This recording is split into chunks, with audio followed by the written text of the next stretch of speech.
Good morning बच्चों, कैसे हैं आप? बच्चों, हमने पहले के जो 2 लेक्चर थे उसमें क्या पढ़ा था कि विवाह क्या होता है, इसके उद्देश्य क्या है, जीवन साथी का चुनाव कैसे करना चाहिए और विवाह के लिए क्या-क्या कानूनी योग्यताएं होनी चाहिए, क्या जैविकीय योग्यताएं होनी चाहिए और इनको हमने डिटेल में पढ़ा था। बच्चों, आज हम पढ़ेंगे कि वैवाहिक समायोजन क्या होता है और विवाह विच्छेद या तलाक क्या होता है और उसके क्या लाभ और हानियां होती हैं। अब हम देखते हैं कि विवाह में समायोजन या वैवाहिक समायोजन क्या होता है। क्या होता है कि स्त्री और पुरुष जो है वैवाहिक जीवन के में एक सिक्के की तरह होते हैं। एक सिक्के के 2 पहलू होते हैं जो दोनों एक दूसरे के पूरक होते हैं। दोनों के बिना मतलब वो सिक्का पूरा नहीं होता। जिस तरह से एक गाड़ी के लिए दोनों पहिए बराबर होते हैं। अगर उनमें से एक भी खराब हो जाए तो गाड़ी नहीं चल सकती।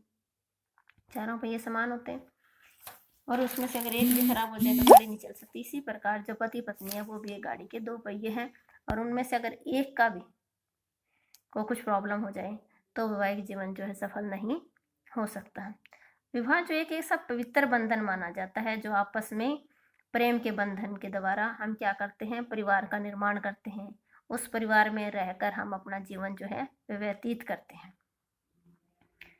एक दूसरे के सहयोग से, एक दूसरे के प्यार प्रेम से, एक दूसरे की भावनाओं को समझकर, एक दूसरे का साथ देकर जो भी हमारे मतलब अड़चने आती है या कोई समस्याएं आती है, कोई प्रॉब्लम्स आती है, कोई खुशियाँ आती है, तो हम सब क्या करते हैं विवाह में के बाद पति पत्नी दोनों मिलजुल कर काम करते हैं।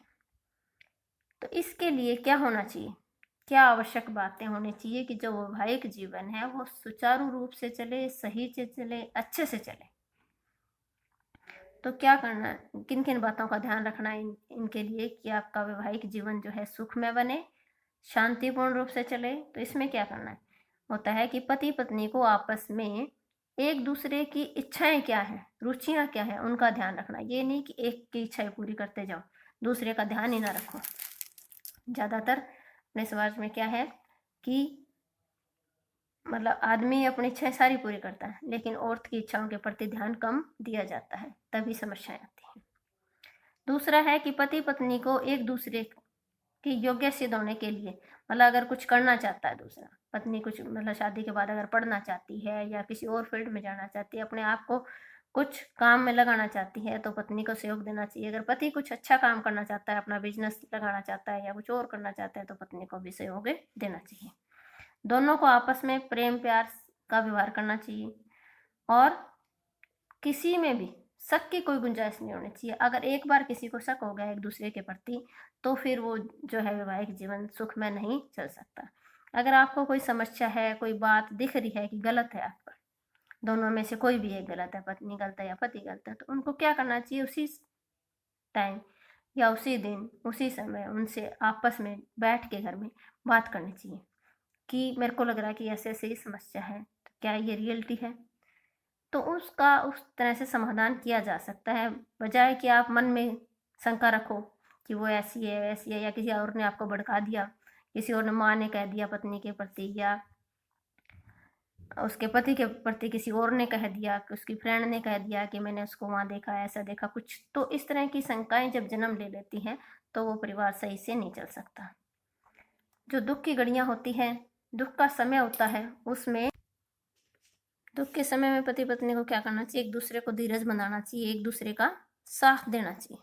ये ना हो कि एक दूसरे पे कटाक्ष करे, किसी की गलती हो गई या कुछ और परिवार में समस्या है। तो नेक्स्ट है कि आय या जो व्यय करते हो उसका संतुलन रखने के लिए क्या करना चाहिए, आपको लेखा जोखा करना चाहिए, मतलब लिखना चाहिए कि कहाँ व्यय हुआ, कहाँ खर्चा हुआ, कहाँ से आमदनी आई। तो इससे क्या होता है कि जो है संतुलन नहीं बिगड़ता परिवार का। कई बार क्या होता है कितने पैसे दिए थे, कहाँ गए, पूछते हैं ना ऐसे। तो उन चीज़ों का अगर आपके पास लिखित में है तो उन लड़ाई झगड़ों से आप बच सकते हैं। पति पत्नी को एक दूसरे के साथ मित्र की तरह रहना चाहिए। उन एक दूसरे के मित्रों की या एक दूसरे के पेरेंट्स की या एक दूसरे के संबंधियों की आलोचना कभी नहीं करना चाहिए। और पति पत्नी को एक दूसरे के चरित्र पर आक्षेप भी नहीं करना चाहिए, मतलब चरित्र के ऊपर कलंक नहीं लगाना चाहिए, मतलब उसके ऊपर चरित्र के से रिलेटेड कोई बात नहीं करनी चाहिए कि तू ऐसी है या वैसी, क्योंकि अगर इस तरह की बातें होगी तो दोनों में मनमुटाव होगा, लड़ाई झगड़े होंगे और जो वैवाहिक जीवन है वो सही से नहीं चल पाएगा। घर गृहस्थी जो है आपकी, दोनों में एक दूसरे के प्रति क्या होनी चाहिए, त्याग की भावना होनी चाहिए।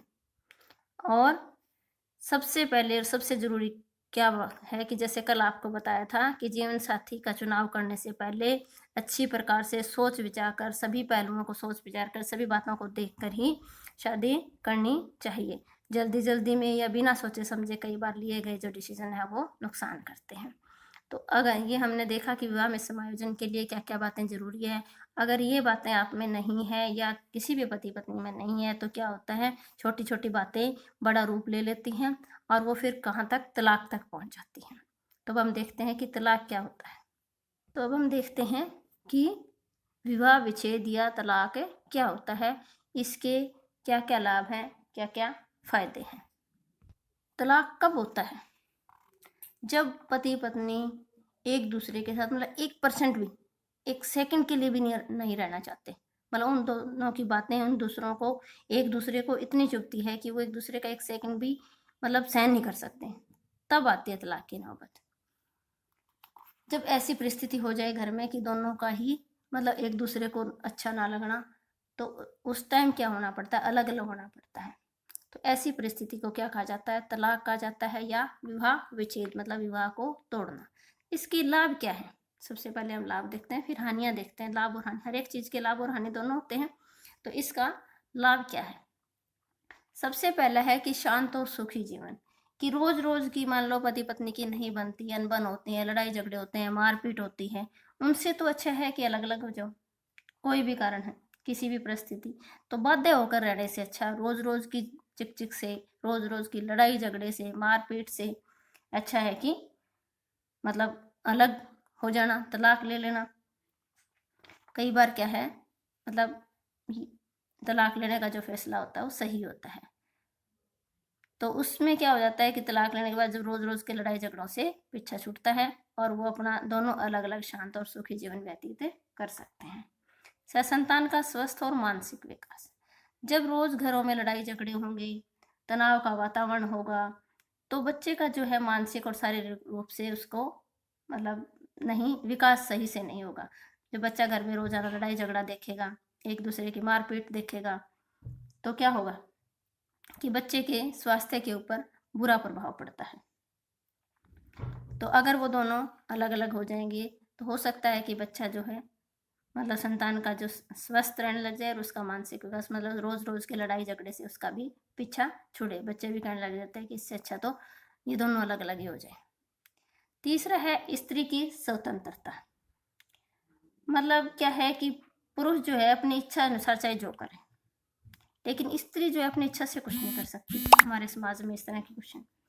तो आज जो विवाह विच्छेद द्वारा ऐसी धारणा वाले जो व्यक्ति होते हैं, स्त्रियां उनसे अलग होकर अपने अधिकारों का प्रयोग जो है कर सकती है, स्वतंत्र हो सकती है, स्त्री स्वतंत्र होकर अपना काम कर सकती है।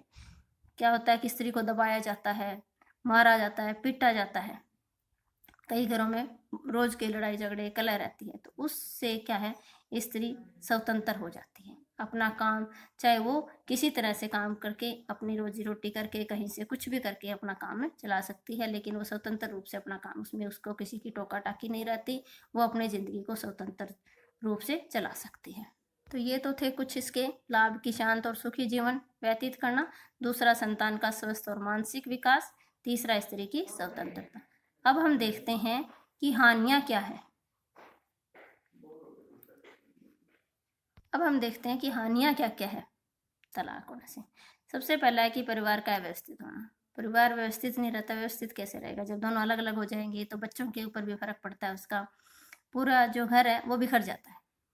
दूसरा है बच्चों के लालन पालन की उचित व्यवस्था भी नहीं हो पाती, कि तलाक के बाद प्राय बच्चे जो होते हैं उनका जो पालन पोषण है वो उचित प्रकार से नहीं हो पाता, उनका विकास ढंग से नहीं हो पाता। कि बच्चे को क्या है, माँ और बाप दोनों चाहिए, चाहिए होते हैं कि नहीं होते, माँ और बाप का दोनों का प्यार चाहिए। जब वो अलग अलग हो जाते हैं तो बच्चे को यही समझ नहीं आता, या उनको खुद को, कि बच्चा माँ के पास रहेगा या पिता के पास रहेगा, क्योंकि ऐसे में जब तलाक के झगड़े हैं वो कई लंबे टाइम तक चलते रहते हैं, तो उनसे जो है बच्चों के लालन पालन पर, स्वास्थ्य पर भी प्रभाव पड़ता है। फिर तीसरा, आर्थिक कठिनाई आना। क्या है? कठिनाई का सामना करना। ये मतलब क्या है कि मेन स्त्री को आर्थिक कठिनाई का सामना जब करना पड़ सकता है जब वो पढ़ी लिखी ना हो और तलाक हो जाए, तो उसके पालन पोषण का, भरण पोषण का, या बहुत सारी कठिनाइयाँ आती हैं उसको समाज में। नेक्स्ट है नैतिकता व अनाचार।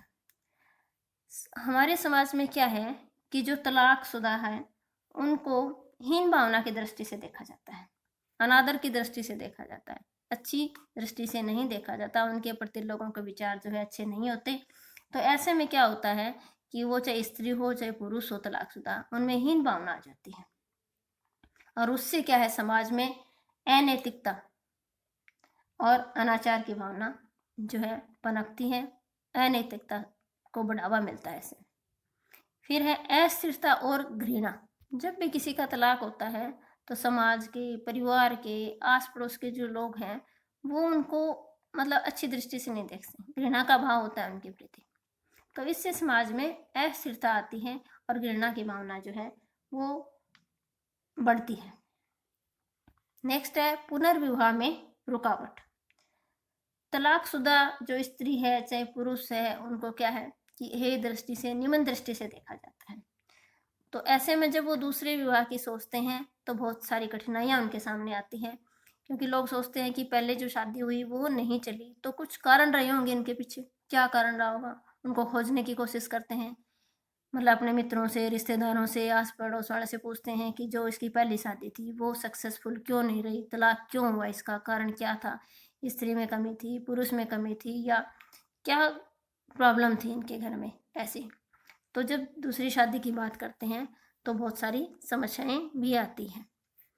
नेक्स्ट है व्यभिचार को बढ़ावा देना। तलाक से क्या है, व्यभिचार मतलब बुरे गुणों का जो है उनको बढ़ावा मिलता है, अपराध की प्रवृत्ति को बढ़ावा मिलता है, समाज के अंदर अपराधी प्रवृत्ति बढ़ती है। तो ये हमने देखे कि परिवार उससे क्या है, तलाक से क्या क्या हानियाँ हो। तो तलाक से क्या हानियाँ देखी हमने कि समाज के लोग जो है वो तलाकशुदा व्यक्ति को, चाहे वो औरत हो चाहे स्त्री हो, उसको एक अनादर की दृष्टि से देखते, अच्छी दृष्टि से नहीं देखते, और समाज की जो ये अवज्ञा होती है, समाज जो उनके प्रति अवहेलना होती है, उनसे उनके अंदर क्या आ जाती है, चाहे स्त्री हो चाहे पुरुष हो, एक हीन भावना आ जाती है। इससे क्या हो जाता है, समाज में अनैतिकता और अनाचार की वृद्धि हो जाती है, व्यभिचार को बढ़ावा मिलता है, उनकी जो है मनोस्थिति है उनके ऊपर बुरा प्रभाव पड़ता है, मानसिक विकास जो है बच्चों का, खुद का, माँ बाप का जो है उनका सही से नहीं हो पाता, वो सही से जो है समाज के अंदर एडजस्ट नहीं हो पाते, और जो बच्चे होते हैं वो एक अच्छे नागरिक नहीं बन पाते, उनके अंदर अच्छे नागरिक उनका के जो गुण होने चाहिए वो उसका विकास नहीं हो पाता। तो वो क्या है, एक मतलब बुरी प्रवृत्ति का शिकार भी हो सकते हैं।